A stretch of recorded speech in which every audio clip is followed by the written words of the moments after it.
Now, to introduce Shelley. Shelley Selim joined Cranbrook in September as the Art Museum's Jeanne and Ralph Graham Collections Fellow. She moved here from New York, where she received her Master of Arts in the History of Decorative Arts and Design from the program jointly administered by Parsons, the New School for Design, and the Cooper Hewitt National Design Museum. As part of her graduate study, she received a fellowship award that allowed her to study in Stockholm and Helsinki, good training for anybody coming to Cranbrook, an experience that led to her decision to major in 20th century Scandinavian design. Along the way, Shelley also taught the history of graphic design, worked for a mid-century modern furniture dealer, was an intern and then a project manager and then a curatorial assistant at the Museum of Arts and Design in New York, and also she has worked as a senior designer for a high-end leather brand. She completed her undergraduate studies at Syracuse University, where she received a Bachelor of Arts in Fashion Design. Here at Cranbrook, Shelley coordinated many aspects of the exhibition, My Brain is in My Inkstand, and served as the assistant editor for the accompanying catalog. She presently is working on an exhibition of the pioneering mid-century Cranbrook designer Ken Isaacs, which will open with our summer exhibitions in June. So please join me now in welcoming Shelley Selim to the podium.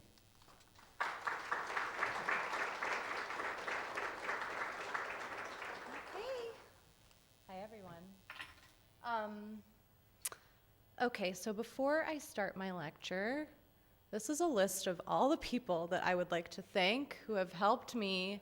Obviously, a lot of my research involved emailing and calling alumni who were here.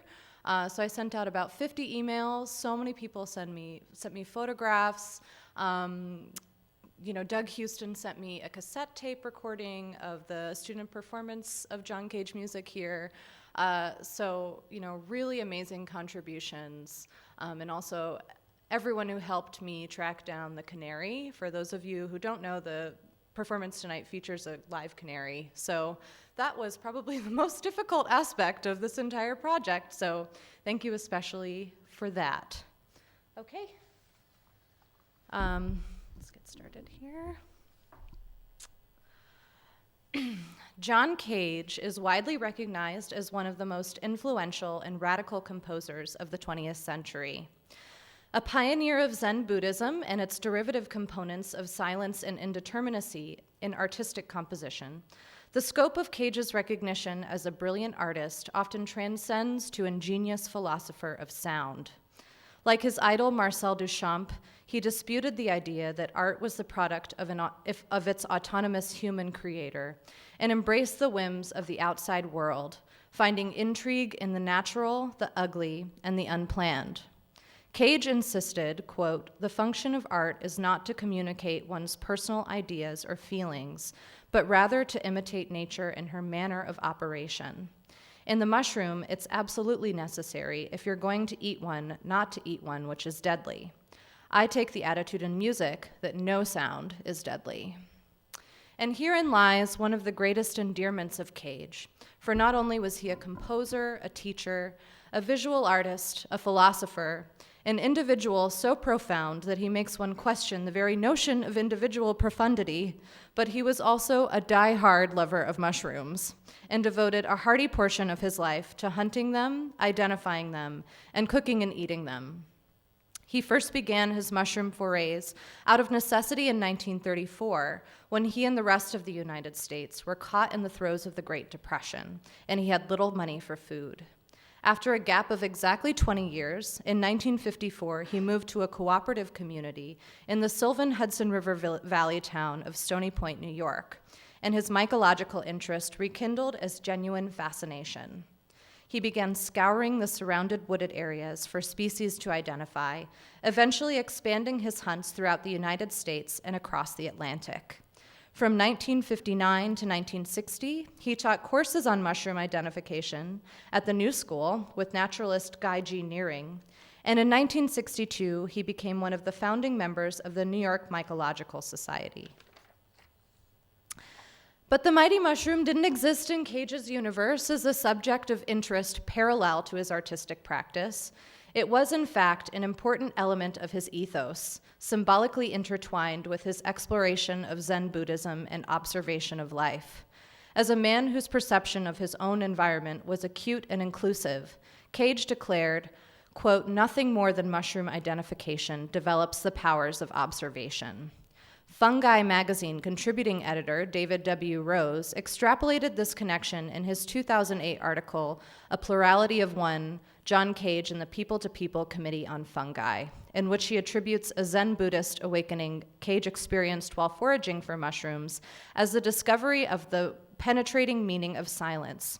He explained, quote, "The fundamental premise toward which Cage's philosophy tended and rested on thereafter, non-intention and the acceptance of silence leading to nature, renunciation of control, let sounds be sounds, was actuated in complementary ways through the lightning of Zen and the mirror of mycology." And so too, the mushroom becomes the leitmotif of my presentation today, as I explore the ways it impacted the works featured in my brain as in my inkstand, drawing as thinking and process, and eventually facilitated John Cage's week-long visit to Cranbrook in the spring of 1974, 20 years after his artistic journey with the mushroom began, and 40 years nearly to the month before my lecture today. Cage's most recognized artistic tribute to fungi is 1972's Mushroom Book, a collaborative work with two of his longtime colleagues in the mycological field. The portfolio of 10 sets of lithographs boasts beautifully executed illustrations by fellow amateur mycologist Lois Long, species descriptions by renowned mycologist and University of Michigan botany professor Dr. Alexander H. Smith, and fanciful hand-scrawled reflections by the artist himself, from personal memories to recipes, all relating to mushrooms. Cage's words and phrases were determined by throwing the I Ching, or the Book of Changes, an ancient Chinese text of divination with which he became acquainted in 1951 and had utilized to determine aspects of most of his compositional works ever since. Each lithographic set is presented as a bifolium. The first page exhibits Cage's musings scattered across the surface like leaves on a forest floor. When opened, the right side of the leaf displays Lois Long's illustrations with an overlay of Smith's species descriptions printed on Japanese paper. Cage's words were reproduced in legible type on the overlay's margins. The artist mused that although his handwritten texts are difficult to read, quote, "This enables one, if he wishes, to hunt for a particular text in a given lithograph, just as he might hunt for a particular mushroom, late summer or fall, in a forest." And for those of you who didn't see, we have pages of the Mushroom Book on display up in that balcony, so you can check them out after this lecture. The volume was printed at Hollander Workshop in New York City, a lithographic press founded and run by Erwin Hollander, who would go on to head the Cranbrook Academy of Art printmaking department from 1973 to 1975. Cage had befriended Hollander in 1969 when Hollander helped him execute Not Wanting to Say Anything About Marcel, a series of 8 lithographs printed on plexiglass panels he deemed plexigrams, which were conceived in collaboration with graphic designer Calvin Sumsian. The suite was created in honor of Marcel Duchamp, who had passed away in the fall of 1968. Cage appropriated its title after hearing Jasper John's remark, "I don't want to say anything about Marcel," in response to the mounting press requests for comments on the artist's death. Cage again employed the chance operations of the I Ching to pull random words from the American Dictionary, as well as select typefaces and images from several charts, ultimately to determine the placement of all graphics and text on the plexiglass. Hollander was awestruck, later describing the process as, quote, "almost like shooting dice. All the pleasure of the world comes pouring out. He's showing man's hand in everything he does instead of his own hand in his own taste." The two men stayed in touch, and it was surely under Hollander's influence that soon after his 1973 arrival at the Academy, the Cranbrook Art Museum mounted Music, Mushrooms, Manuscripts, an exhibition on loan from Carl Solway Gallery in Cincinnati featuring works that spanned the many decades of Cage's career. a combination of objects and sound recordings. It included the 8 plexigrams and mushroom book printed on Hollander workshops, as well as drawings, photographs, lithographs, poetry, and several one-track tapes. And this is the exhibition checklist from our archives. I love how short it is. Now all of our exhibition checklists are like 20 pages long, so it's really concise back in the 70s. Once the museum had secured the exhibition for its spring 1974 schedule, Hollander urged Cage to come to Cranbrook as a guest of the printmaking department to conduct studio visits with the Academy students and perform something recent from his repertory. The invitation was enthusiastically accepted. In anticipation of this, Hollander mounted a Cranbrook Art Academy printmaking department show at the Rubiner Gallery in Royal Oak in January of 1974, which included some works he had printed with Cage. It was here that Irwin was introduced to musician and fledgling conductor Stephen Tennant, who had just graduated from Seaholm High School the month before, so he was 17. Steve was enamored of Cage and had already begun assembling a group of musicians and technicians in the hopes of finding a venue to perform some of his more ambitious works. In one short conversation, the two agreed that Tennant would conduct a concert of several Cage compositions in a welcoming event. Hollander and his colleagues eventually settled on the title, John Cage Listens to John Cage. The visit of such a radical artist was proposed during a season of transition at Cranbrook. Most of the celebrated faculty of the 1940s and 50s, including Eliel Saarinen, Carl Millis, and Marianne Strangel, had passed away or moved on to other teaching opportunities, ushering in a period of slowly declining enrollment and frequent staff turnover through the 1960s. In 1969, Julian Schmidt, the head of the Academy's sculpture department, led his students in protest of the administration, firing a homemade cannon as a symbolic act of defiance. And this is the cannon. This is about 3 years before that actually happened, but I think it might still be around. By 1971, half of the Art Academy instructors had left and were replaced by extremely young staff. Fiber artist Gerhard Nodell and sculptor Michael Hall were both only 30 when they were hired in 1970 to head their respective departments. Photographer Carl Toth and design team Catherine and Michael McCoy were still in their mid-20s. And these are, you can see Gerhard up there, and then Catherine and Michael in the corner. This is from the Art Academy catalog from 73 to 75. What followed were years of surging creativity, rule-breaking, and increasing interest in conceptual art and critical theory, and a wealth of student-instructor and cross-departmental collaboration. Design department co-chair Catherine McCoy equated the school to a small tribal town, while MFA sculpture alum Gary Kulak described it as an experimental crucible. My many email and phone exchanges with former students and faculty universally recalled the early 1970s as a time of rejuvenation and innovation, and thus an ideal setting for an appearance by John Cage, who was welcomed into an atmosphere of open-mindedness and enthusiasm that in many ways had been unparalleled since the Academy's inception. Cage conducted studio visits with all of the departments, but avoided holding formal critiques, instead opening up dialogues with students and faculty that were both relaxed and democratic.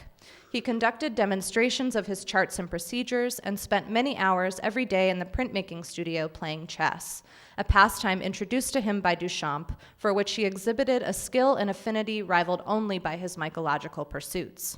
There was a progressive dinner one evening where each department made a vegetarian course and Cage ambled with a group of students from one studio to the next.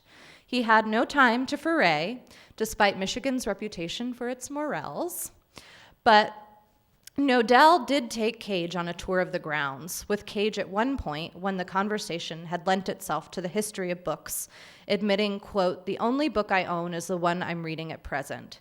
He went on to wager that in the near future, everything would be available electronically through the Library of Congress.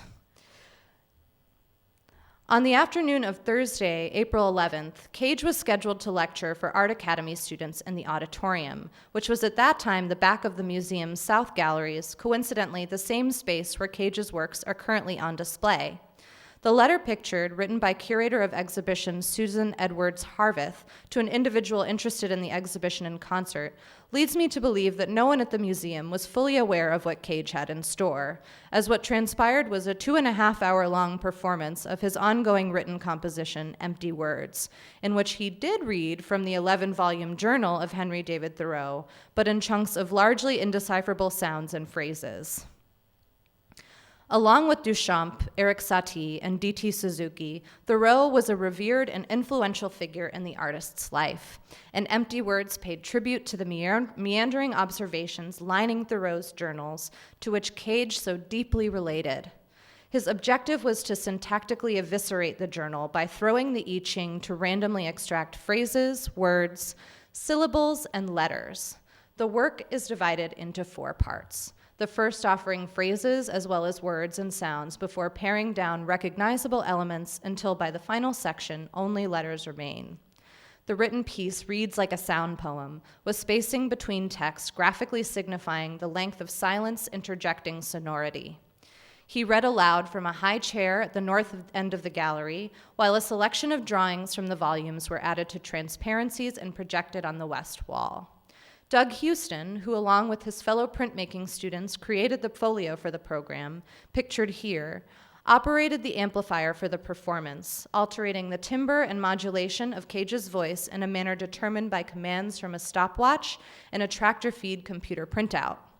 After what reportedly felt like much longer than 2.5 hours, Cage concluded the lecture by glancing at his watch and announcing, "Well, I think that's enough." Audience reactions were mixed. Houston, who was frantically multitasking for the performance's duration, quipped he was likely the only person who remained awake for its entirety. Several attendees described it as mind-numbingly boring. By contrast, a somewhat euphuistic review published in the local Birmingham Bloomfield eccentric newspaper deemed the piece a, quote, metaphysical ode to extemporanea, an elegant lengthening of what one might call the reasonable time-space relationship. The response of MFA printmaking student Peggy Diggs likely aligns the most with what Cage hoped to incite from his audience. Quote, "I found listening to it both difficult and absurdly easy. At first I sat and listened very hard, trying to make sense of the piece. That was not possible. So I pulled up my notebook and just wrote down the words as well as I could, writing as fast as was comfortably possible, losing some of the words in the process. Then I relaxed and reduced the process to just writing snatches and pieces of his talk. I clearly remember he said the oddly particular phrase, 3 checked shirts, and I was so thrilled to extract a meaning that I understood. Before his talk was over, I got it. Chance systems have a way of feeding back to us something similar to the regular mind flow that moves through our brains continually. I see it daily as I meditate. The blow-through, spotty, overheard voices, bits and pieces, the background of the nervous system. For just one talk, I feel I grew 2 inches just from being witness to it." So that was a pretty amazing email to get. It was pretty awesome. And if anyone's interested, Empty Words is up on johncage.org on just a continuous loop for 10 hours. And it's very relaxing to listen to, especially if you're writing a lecture or something. So Cage's visit culminated with the John Cage Listens to John Cage concert the following evening. And members of the Academy's design and printmaking departments provided visual supplements for the event. Susan Edwards Harveth commissioned Cranbrook Academy of Arts Design Department co-chair Michael McCoy to create this promotional poster, an offset lithograph printed at Cranbrook Press and distributed through the campus. McCoy fabricated the piece by using stencils to punch out the letters in the main typographic image from a thick piece of paper stock, which was then secured vertically while MFA design student Lorraine Wild stood behind the page and blew cigarette smoke through the openings. The printmaking department was charged with producing a program for the performance, but instead of constructing a standard booklet of concert information, the Cage Bag project was launched. An effort spearheaded by Houston and fellow first-year printmaking student Chuck Bauman, the pair had recently set up the first silk screening shop at the Academy. Houston recalls, quote, "I'm pretty sure we were out to conquer the world and we're not about to give the older print mediums any space to show off." as the screen printing method allowed graphic works to be reproduced quickly and in large quantities, the students were able to assemble hundreds of cage bags, white paper bags emblazoned with Cage's grinning visage, that contained a melange of droll and imaginative printed mementos, as well as a Q-tip inside a small glassine envelope. And here are the students assembling the Cage bag. In the far left of the image, that's John Cage crouched down, playing chess against somebody, probably Erwin Hollander. And then you have next to him sitting Kim Rendelman. Behind her is a BFA photo student, Stephen Milanowski, who has a really great Thoreau-type neck beard going on, which I think is really timely. And then Doug Houston next, and then Chuck Bauman is sitting right here in this right corner. And then here is the Cage bag and all of its contents. So some of the contents were simply photocopied, such as this original informational menu of concert information and a page from the American College Dictionary featuring the word open and its many compounded iterations. Cage also delighted in his observation that music often followed the word mushroom in the dictionary, a fact playfully referenced here.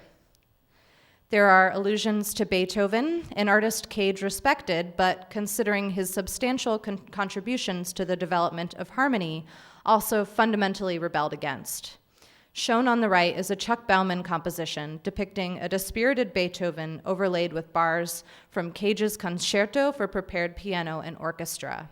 Scrawled across the lower right section for the page is the title, Ludwig von Beethoven with John Cage Corrections. This piece was crumpled into a ball, symbolizing a composition Beethoven would have discarded, into which Cage breathed new life.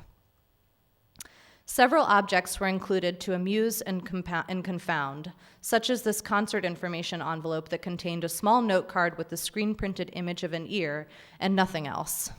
I'm not entirely certain of the meaning behind the Cage Birds inset, which was rolled up like a diploma, aside from the fact that it's a quite prophetic reference to tonight's performance of Sounds of Venice. The most involved and facetious element of the Cage bag was the production of 12 limited edition postcards with silk-screened imagery and letterpress printed text. Houston, Bauman, along with their classmate Jim Poole and BFA photography student Stephen Milanowski, spent a day photographing Poole masked by a Cage bag as he dallied around campus. And here you can see all 12. There's one where he's riding the running dog sculpture by Carl Millis on the boys' school campus, and then you have Jim Poole in the Cage bag mask pretending to be a teacher and Doug Houston pretending to be very bored. They're all very charming pieces. So as a final exercise of levity, the students found opportune moments to disperse the Cage bags throughout the campus, even enlisting a friendly security officer to engage in the tribute. And here again, that's Doug Houston chasing these runaway Cage bags right on Academy Way. It's a pretty amazing photo. Prior to the concert, the Cage bags were distributed to an audience of about 400 people gathered in the Little Gym, which was later renamed Lurchin Hall, at the Cranbrook Boys Upper School. The printmaking students urged the crowd to wear bags over their heads with the hopes of creating a sea of John Cages staring back at the stage. But alas, convincing listeners to participate proved a fruitless venture. And so the show began. Conductor Stephen Tennant organized an orchestra of both professional musicians and students from Cranbrook, Seaholm, and Andover high schools. They had practiced weekly for over 2 months in preparation. The musical program was comprised of 6 works, beginning with a minute-long prelude for meditation, one of Cage's earlier prepared piano compositions that was performed by Tennant. Winter music followed, a quiet piece realized by just 2 pianists, which was performed in unison with Atlas Eclipticalis, an ambitious work for which the score of musical events was created by superimposing musical staves over the star charts in Atlas Eclipticalis, a 1958 publication by Czech astronomer Antonín Bečvář. The size of each star determined the incremental volume of each note, and as Tennant recalls, the work intended to, quote, evoke the delicacy of the stars as they are placed in the great bed of black, silence. Realized by a 35-piece ensemble of brass, string, woodwind, and non-pitched percussion instruments, the timing for both Eclipticalis and winter music was administered by Tennant, who stood behind the audience and worked his arms like second hands on a clock with a continuously repeating 2-minute revolution cycle. And this was about a 40-minute long piece, so it's pretty exhausting.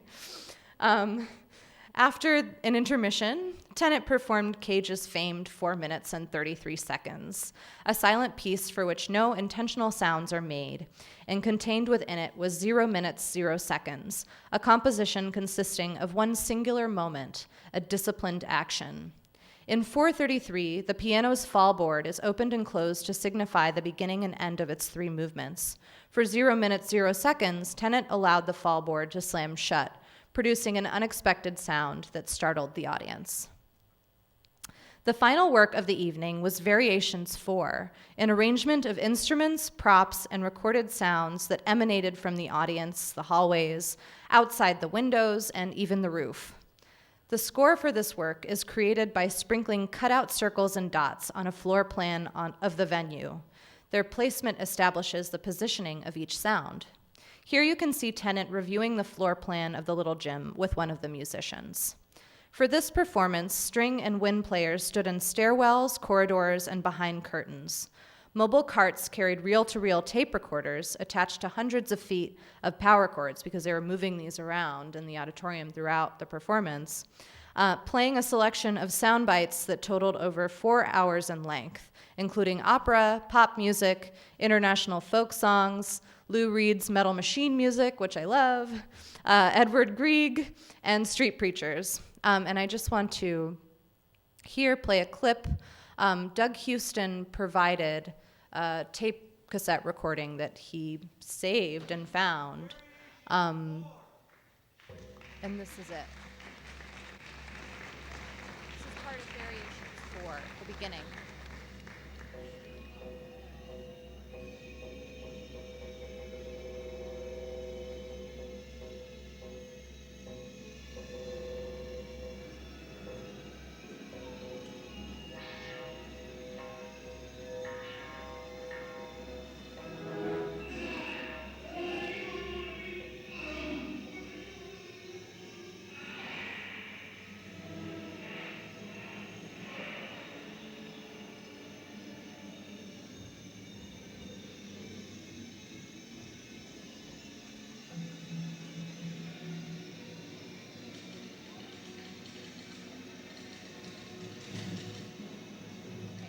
Yeah, you can sort of get a sense of how the sounds were coming from lots of different spaces.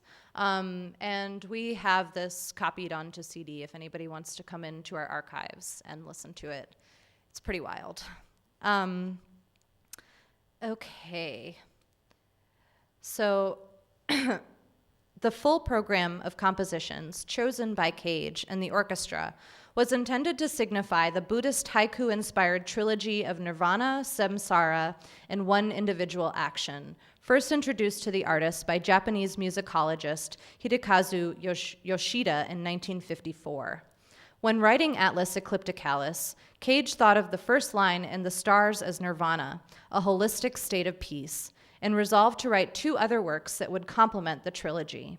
This idea was actualized in 1963 with the conception of 0 minutes, 0 seconds, representing the individual action or dharma moment, and Variations 4, the samsara, a cyclic journey through the turbulent realms of existence. Variations 4, which proved to be a raucous and often discordant occasion that night, fully embodied this concept. By night's end, the members of the audience who hadn't been frightened away began to join in, throwing beer bottles and pounding piano keys and percussion instruments. Cage's face was plastered with a giant smile throughout the entire event.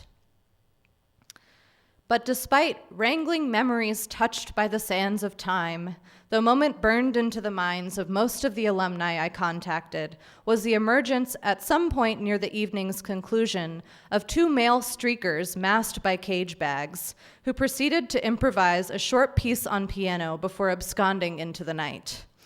As MFA painting alum Danny Taylor described, what was unforgettable but really should not shock anyone in that context were the two guys wearing paper sacks over their heads who decided to streak, or 1970s talk for run naked, through the audience. They were probably spontaneous, perhaps a response to the performance, a way to participate and stand out in a crowd but remain anonymous. I think I remember their names. Cage departed a few days later, but his presence on campus resonated with the students thereafter. Many alums gave testament that their artistic output was impacted by the composer, especially with respect to indeterminacy and the absurd. I spoke to one printmaking student who, along with two of his classmates, was placed on academic probation for producing unconventionally performative works, which, quote, rattled the bones of the faculty. But Cage's visit was auspicious, which I've touched on already, as the delineation and stratification of the different mediums, and more specifically that of conceptual works and those concerned with the mastery of technique, increasingly began to blur. This, in some aspects, was unique to the Academy, particularly apropos of its transitioning faculty, but of course was also symptomatic of what was occurring in the realm of music and visual art at large, a shift to which Cranbrook was finally becoming abreast. And now, 40 years later, Cage's presence reemerges at the Art Museum. Presented in My Brain is in My Inkstand are drawings from his repertory of visual art, as well as the score for his 1959 composition, Sounds of Venice. Before we revel in Joel Peterson's performance of this piece, I'd like to provide the background of its conception, which, like Cage's visit to Cranbrook, was catalyzed by his intellectual appetite for mushrooms. Okay. In February of 1959, John Cage found himself in the Venetian home of his on-again friend Peggy Guggenheim, concluding a 3-month stay in Italy that had capped off a European tour the fall prior. He was in Venice to compete on the Italian quiz show Lascia o Raddoppia, Double or Nothing, and for 5 total appearances spanning a period of 5 weeks, Cage answered a series of questions about mushrooms. As he supplied more correct answers with each passing week, he became something of a local wonder. Women yelled him wishes of good fortune through their windows as he strolled the streets below, and many Italian newspapers documented his appearance, describing Cage as a strange and futuristic music composer and performer. One review in La Stampa presented a delightfully apocryphal narrative about the artist that is worth repeating in its entirety. Tonight's quiz show's second number features Mr. John Cage, a crossbreed between a baseball player and a Marine. Mr. Cage, who has recently come to Italy to perform some experimental music concerts, was a sort of institution within New York University circles some time ago. Anywhere he went, students with a Jerry Lewis hairdo and their female mates in blue jeans forsook their books and gathered around a jukebox. That's where Cage showed his incredible capabilities. He goggled his eyes with a disappointed face. He opened his long arms up and uttered weird guttural sounds from his mouth. The students happily danced to the rock and roll music around him. I just love 1950s journalism. It's always amazing. So no footage of Cage's appearance on Lascia o Raddoppia still exists, but the transcription for an audio tape recording of his final episode on the show offers a window into the event.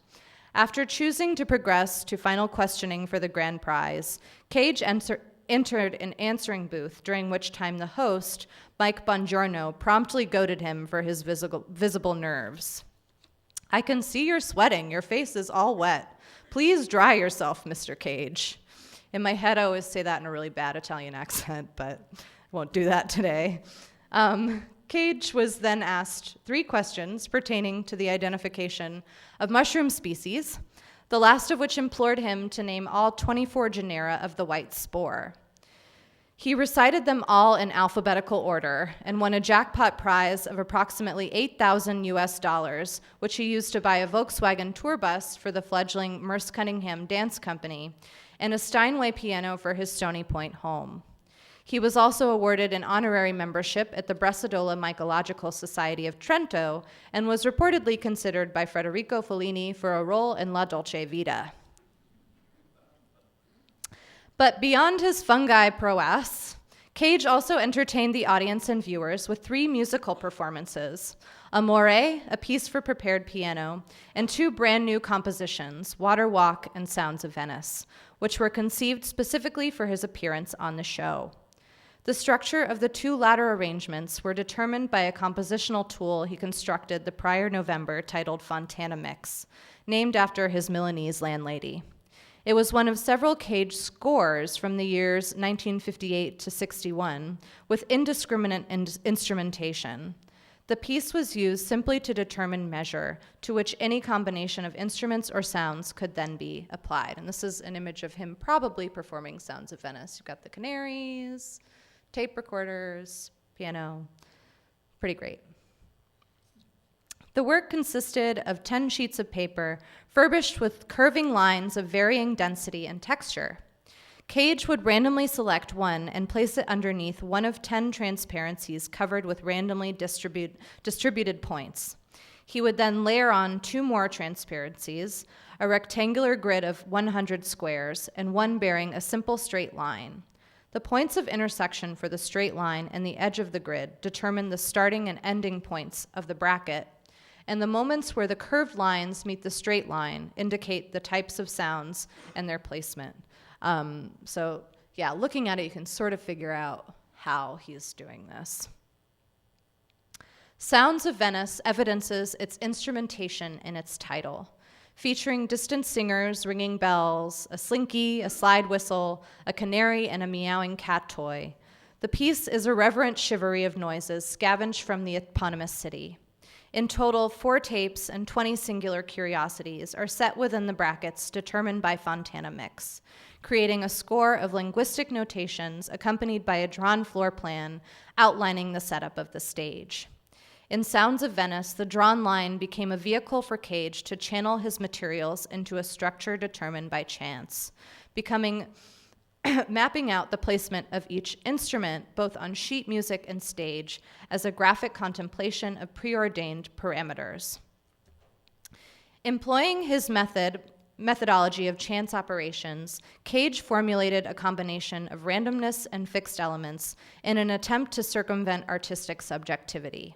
My Brain is in My Inkstand identifies the notion that amidst this egalitarian mode of creation, Cage's pencil becomes a mediating agent, visually embodying the shifting weight of happenstance and order. This can be observed in Cage's scribbles in the Mushroom Book, his R equals Ryowanji and Aninka drawing series, both on display upstairs, and in his musical scores. Ultimately, within his visual and musical oeuvre at large, Cage approached his practice as an artful dérivé, uncovering a quiet but powerful meaning in the outside environment that for him far eclipsed the value of the self as composer. A countless volume of his compositions materialized as he traveled many revolutions around the globe during his lifetime, and Cranbrook is fortunate that, as chance would have it, Cage landed here. That's the end.